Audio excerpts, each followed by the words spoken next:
So,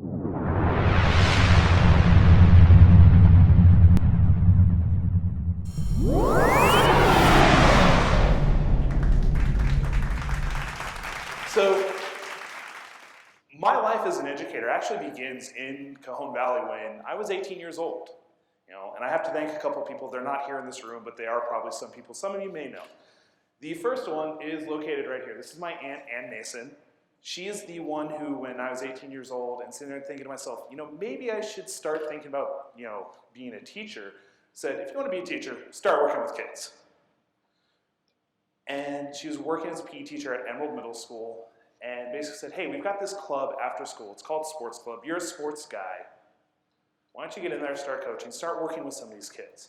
Really see if this is what you want to do. Work with kids. Do it by learning, learn by doing.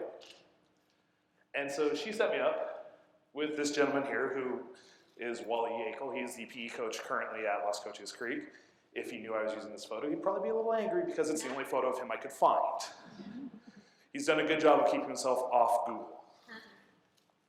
Now Wally, and I didn't know this when I met him, turned out to be one of the best teachers I've ever had. And I only learned by working with him. It's not like he sat there and gave me lessons in how to do things. I learned by watching.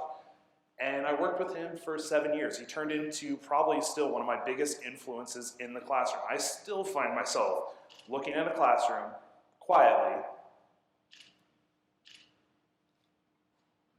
eyeballing all of them, and getting them to be quiet without having to say a word. Learned it from him. And if they're not being quiet, I'll wait. Every time I say it, I see him doing it, and I still thank him for it.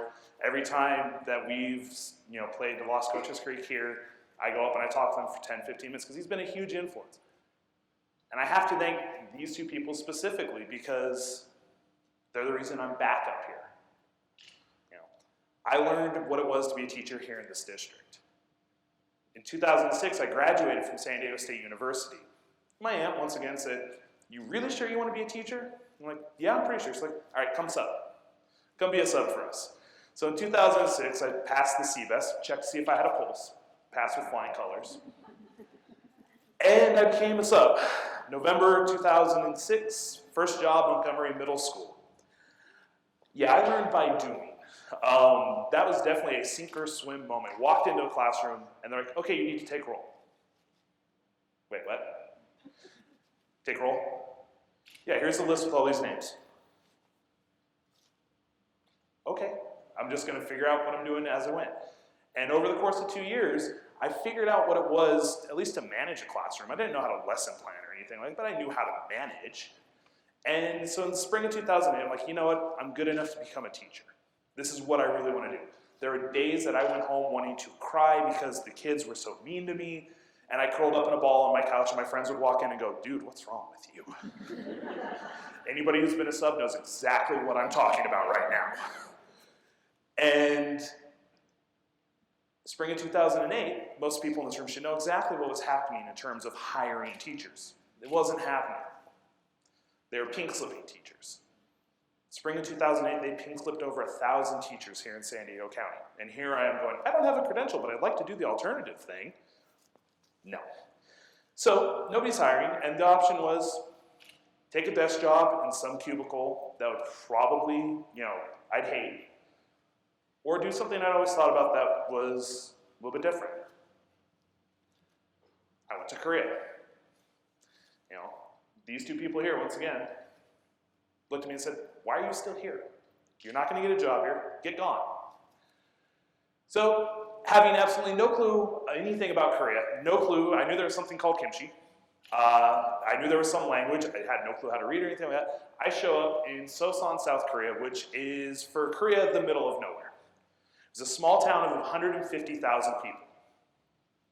I could walk across the city center in 30 minutes, end to end.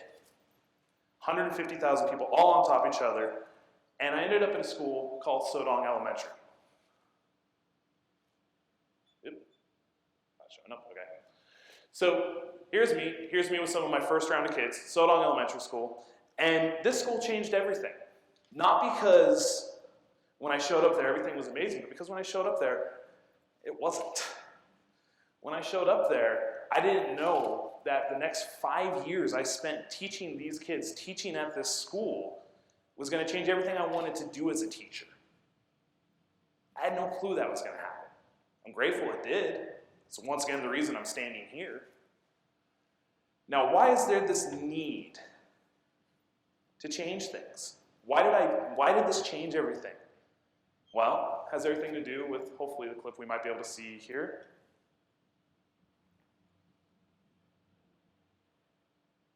Not working? All right, cool.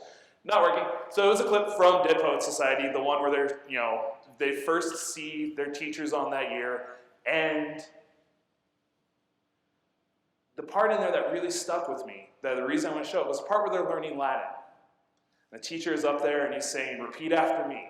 Agricola, agricolas, agricolom. I just watched it 10,000 times, so at least I can pretend to know what it says. And the kids are repeating after them, repeating after them. He says, okay, now let's do it again. And somehow kids are learning. Somehow you do that, and kids are learning. They repeat after the teacher and they learn. And that's the education system I walked into. The education system my grandparents went through, that was killed when my parents went to school. Rote memorization. Learn by saying it 10,000 times. That's not education. I was teaching parrots. My kids were failing horribly. We were one of the worst schools in the state for English test scores. Not that test scores really matter that much, but we were one of the worst schools in the state. Rote memorization. Classrooms full of 40 to 50 kids repeating after me, day after day, and learning nothing. I could ask a student, how are you? And they look at me and go, I'm fine, thank you, and you? Okay. Well, considering I just had to yell at you for being late for 10 minutes and I asked you, how are you? Are you really fine? I'm fine, thank you, and you? Change the sentence. How are you doing? Teacher, mula. Teacher, I don't know. What's up? Mulayo, I don't know. They didn't know anything. They were parrots, and that's what I was teaching. It was killing me. Not even sure where that was. And then there was this wonderfully horrible picture of me and my first co-teacher. We were set up in a co-teaching simulation. I spoke no Korean. So Jenny, my co-teacher, was fluent in both English and Korean, and we were set up in a team to teach. Had I had to work with her for more than 6 months, I would not have stayed in Korea for 5 years. It's not because she's a bad person or anything like that, but she thought the education system was great. Rote memorization, this is based on the American education system. And I tell her, it's based on the American education system of the 60s, of the 50s. We've gone so far past this, it's in history textbooks now. And her and I would have epic hour-long arguments at lunch because I'm trying to tell her that we're failing. Our kids aren't learning anything. And she didn't want to change anything. So after 6 months, she actually moved schools, and I started working with these two ladies and a third who I couldn't find a picture of, but we have Unjong here, and this is also another Jenny. And the person pictured, her name was Juni. And they wanted to change the system, but they didn't know how. Unfortunately, for those of you guys who've done some traveling in Asia, Korea is a very Confucius society. It's a very paternalistic society. You don't step out of line. You don't. Okay? The orders come down from on high. You follow whether you agree or not. It's just the society. They wanted to change. They knew they were failing, but they didn't know how. Step in the Waeguk, me. Waeguk is Korean word for foreigner. And I remembered something my dad had always said. Sometimes it's better just to ask for forgiveness than permission. And I told him, we're already failing. Our test scores are failing. So let's just change them. Well, we have to no, we don't. Let's just do it. Let's just change. Let's make this what we want. What, is the principal going to yell at me he can't speak English? What, somebody from the State's going to say your test scores are bad? They already are. So let's just change it. And we did. We changed the English education at our school, not because some orders came from on high, but because we weren't happy with it. And so we changed it. Wrote, gone. Entered grammar. Hey, guess what, guys? No longer in 4th grade is reading and writing not something you're going to do. You're going to read and write in 4th grade. You're going to have the alphabet learned before you even get to us. Let's start designing projects that take these students in the class, that I had students who were 100% fluent in English, sitting next to students who were completely illiterate in Korean, all taking English. Let's set it up to where these kids who have these skills are actually assisting each other. Take it out of my hands, put it on the kid, so that kid who actually knows stuff isn't bored out of his mind. He gets to teach, or she gets to teach. And it took some time. The kids hated it at first because it went from a class that they could basically sleep through to a class where they had to work. But over the years, as we kept doing this, we started to see results. You know, what were some of these results? Well, videos aren't working. Okay, sorry. This is just a video showing the kids all working quietly.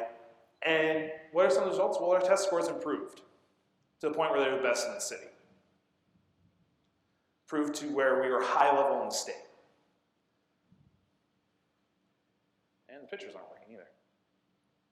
So there's a picture there with a whole bunch of kids raising their hands, but not a big deal. And putting these pictures online, my friend Lynette, who's also teaching, this is the response I get. Wondering if you and I teach in the same country. What do you mean? Your kids don't raise their hand and answer questions when you ask them? No.